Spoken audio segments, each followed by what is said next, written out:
খুনি হাসিনা এখান দিয়ে যাবে, তাকে প্রোটোকল দিতে হবে, রাস্তার দুই পাশে দাঁড়ায় থেকে হাততালি দেওয়া, এগুলো ছিল হচ্ছে প্রোগ্রাম। এই জন্য হচ্ছে সারা দিন এখানে রাস্তা নিয়ে দাঁড় করে রাখা হতো, সারা দিন। সেই 4 জনের রুমে 30 জন, 25 জন, 26 জন, 30 জনকে গাদাগাদি করে রাখা হইতো। এইগুলো কেন রাখা হইতো, তার বেশ কিছু কারণ আছে। যারা ছাত্রলীগের পোস্টেড ছিল তারা সিঙ্গেল রুম নিয়ে থাকতো। সিঙ্গেল রুম নিয়ে থাকার কারণে যে সকল শিক্ষার্থীদের বৈধ সিট, তারা বৈধ সিটে থাকতে পারতো না, তাকে বাধ্য হয়ে এক রুমে 30 জন 40 জন করে থাকতে হইতো। আর এই বৈধ সিটগুলো 4 জনের সিট 1 জন, 4 জনের সিট 2 জন, এরকম করে সিঙ্গেল রুমে থাকতো। এমনকি কেউ কেউ 3-4টা রুম দখল করেও থাকতো।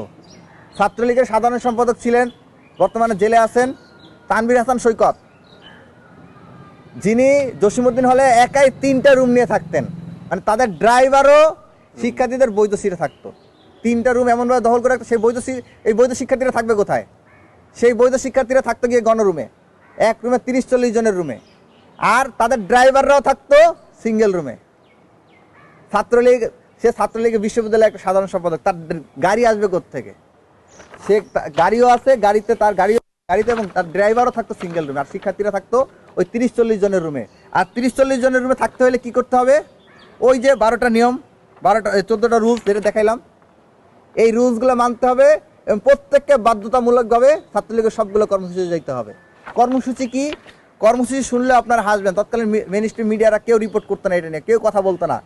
সবার মধ্যে এক ধরনের মানে চাপা আতঙ্ক হোক বা লিগকে সার্ভ করা হোক, যেভাবেই হোক, তারা এটা নিয়ে কেউ রিপোর্ট করতো না। ধরেন ছাত্রলীগের আজকে সেক্রেটারি সৈকত বা ধরেন সাদ্দাম, সে ব্যাডমিন্টন খেলতে আসবে, অমুক হলে ব্যাডমিন্টন খেলতে আসবে।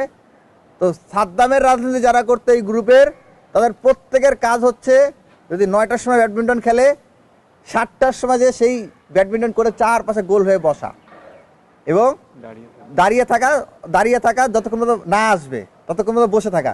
নেতা আসলে এরপর থেকে দাঁড়িয়ে থাকার পরে স্লোগান দেওয়া নেতার নামে। নেতা যদি আপনার কক যদি ব্যাটে লাগাইতে পারে তাহলে হাততালি দেওয়া। এইগুলো ছিল প্রোগ্রাম ছিল আপনার জাহাঙ্গীর কবির নানক, সে শরৎ উদ্যানে আসবে, ওখানে যে তাকে প্রোটোকল দিতে হবে। শেখ হাসিনা খুনি হাসিনা এখান দিয়ে যাবে, তাকে প্রোটোকল দিতে হবে, রাস্তার দুই পাশে দাঁড়ায় থেকে হাততালি দেওয়া। এগুলো ছিল হচ্ছে প্রোগ্রাম। এই জন্য হচ্ছে সারা দিন এখানে রাস্তা নিয়ে দাঁড় করে রাখা হইতো, সারা দিন। একবার যাবে সেই বইমেলার উদ্বোধনে যাওয়ার সময় জন্য 10টার দিকে হয়তো প্রোগ্রাম, 8টা থেকে সবাইকে হচ্ছে এই আপনার কাটাবনের যে রাস্তা, এই রাস্তায় দাঁড়ায় থাকতে হবে।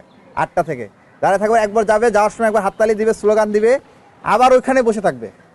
আবার 12টা-1টার দিকে যখন খুনি হাসিনা আবার যখন ফিরে গণভবনে যাবে, তখন আবার দাঁড়ায় এখানে স্লোগান দিবে। এই হচ্ছে সারাদিনের প্রোগ্রাম। আসবে একজন মন্ত্রী আসবে বা একজন দলীয় নেতা আসবে, তার জন্য ঘন্টার পর ঘন্টা দাঁড়িয়ে থাকা, এটা ছিল যে তাদের প্রোগ্রাম।